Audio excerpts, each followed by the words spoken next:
በምስራቅ አርሲ በዜጎች ላይ የተፈጸመውን አሰቃቂ ጥቃት ተከትሎ ታዋቂዎቹ አርቲስት እንዲሁም የሃይማኖት አባቶች ዝምታቸውን ሰበሩ።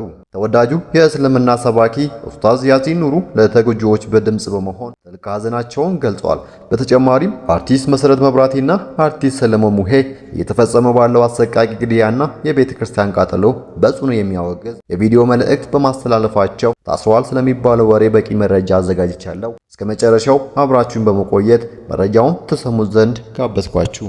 ታዋቂዋ ኢትዮጵያዊት አርቲስት መሰረት መብራቴ በኦሮሚያ ክልል ምስራቅ አርሲ ዞን በኦርቶዶክስ ተዋሕዶ እምነት ተከታዮች ላይ እየደረሰ ያለውን ተደጋጋሚ ጥቃት፣ መፈናቀልና ግድያ በተመለከተ የፍትህ አካላትን ክፉኛ የሚወቅስ ጠንካራ መልእክት አስተላለፈች። አርቲስቷ በማህበራዊ ትስስር ገጿ ባጋራችውና በማህበራዊ ትስስር ላይ በግልጽ በሚታየው ጽሑፍ የዜጎችን ደህንነት ማስጠበቅ ያልቻለውን ስርዓትና የህግ ማስከበር ክፍተቱን በጽኑ ተችታለች። በመልእክቷም የኦርቶዶክሳውያን ሞትና መከራ እስከ መቼ በማለት መሰረታዊ የፍትህ ጥያቄ ያነሳች ሲሆን ምስራቅ አርሲን የደም ምድር ስትል ገልጸዋለች። ድርጊቱ ማቆሚያ የሌለው እልቂትና ሰሚ የሌለው ጩኸት መሆኑን የጠቀሰችው አርቲስቷ የንጹሃን ደም ፍትህ የጠየቀ መሆኑን በአጽንኦት አስገንዝባለች። በተለይም በመልእክቷ ላይ ከምድራዊ ዳኛ ፍትህ ባናገኝ የሰማዩ አምላክ ይፈርዳችኋል በማለት ያሰፈረችው ሐሳብ የህግ የበላይነት መጉደሉንና ምድራዊ ፍትህ ተቋማት የዜጎችን ደህንነት በማስጠበቅ ረገድ ያሳዩትን ደካማ አፈጻጸም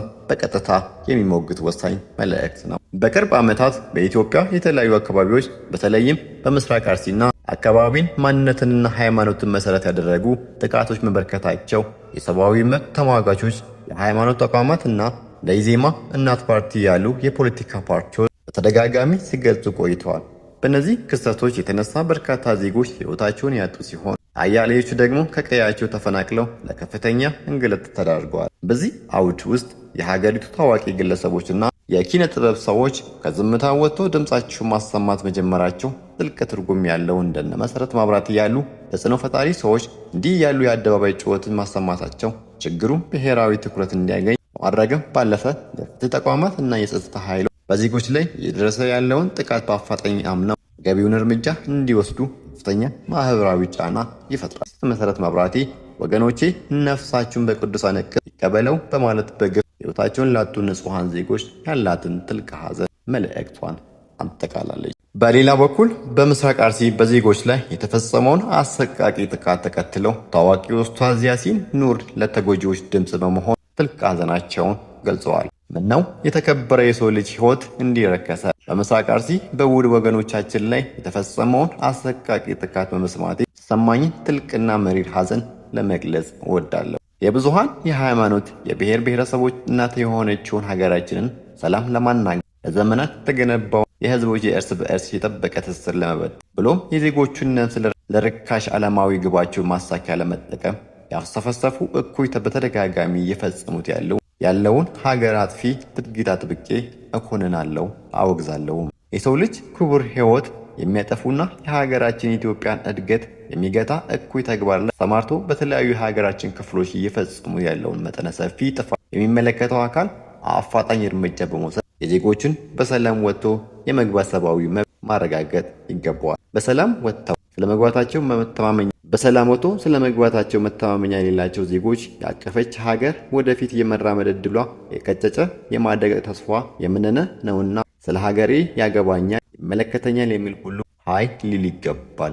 ከምንም በላይ ደግሞ መሰል አስነዋሪ ድርጊቶችን እንደ መልካም አጋጣሚ በመጠቀም በህዝቦች መካከል አለመተማመንን የሚዘሩ ኃላፊነት የጎደላቸው ግለሰቦች የጉዳዩ አደገኝነት ከግምት በማስገባት ከድርጊታቸው እንዲቆጠቡና ቆም ብለው እንዲያስቡ አክብሬ ለመግለጽ እወዳለሁ። አላህ የተበዳዮችን እንባ እንዲያብስ ለበዳዮችም የእጃቸውን እንዲሰጣቸውና ፍትህን እንዲያሰፍንልን የበረታ ዱዓዬ ነው። በመጨረሻው ታዋቂው አርቲስት ሰለሞን ሙሄ በንጹሃን ዜጎች ላይ እየተፈጸመ ያለውን አሰቃቂ ግድያና የቤተ ክርስቲያን ቃጠሎ በጽኑ የሚያወግዝ የቪዲዮ መልእክት አስተላልፏል። ዝምታ ከገዳዮች ጎን መቆም ነው በማለት ድምፁን ለማሰማት መገደዱን በመግለጽ ሕይወታቸውን ላጡ ወገኖች ነፍሳቸው እንዲምር ተመኝተዋል። በሀገሪቱ ምንም የማያውቁ ንጹሃን ሰዎች መጨፍጨፋቸውንና ቤተ ክርስቲያን መቃጠሏን ያነሳው አርቲስቱ አቤቱታ ለማን እንደሚቀርብ ባይታወቅም ዝም ማለት ግን ተገቢ እንዳልሆነ አክብሮ ተናግሯል። በተጨማሪም የዜጎች ሞት መቼ እንደሚያበቃ በጥልቀት የጠየቀው አርቲስቱ ግድያ ይቁም ብሎ መናገርን አክራሪነት በሚያስቆጥርበትና አትግደሉን አትበል በሚባልበት ደረጃ ላይ መድረሱ ወቅሷል። ሰለሞን ያለችን አንዲት ሀገር በመሆኗ ተስማምቶ መኖር የተሻለ አማራጭ መሆኑን መክሯል። በአጠቃላይ እየተፈጠረ ያለው ሁኔታ እጅግ አሳዛኝ መሆኑን የገለጸው አርቲስቱ